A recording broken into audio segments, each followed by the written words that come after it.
Nakapag-deliver po ba kayo ng maleta sa Malacanang at or sa bahay po ni Pangulong Marcos?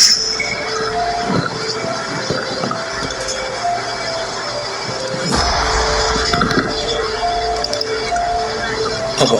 Ako po si Bernard Tube. Nakapag-deliver po ako. Saan? 41 Forbes po.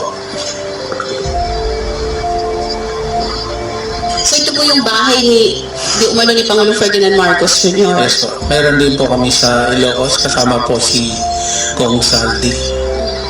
Ilang maleta po yung nag-deliver sa Forbes at saka sa Ilocos? Yung sa Ilocos po ay sa 5 maleta po. Para kanino po yun? Kay Kong? Kanino po yun? Pagkakaalam ko,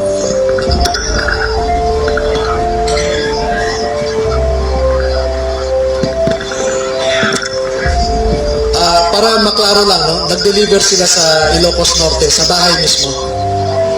At sa Paway, sa bahay ni BBM. Oo. At saka may mga katibayan naman. No?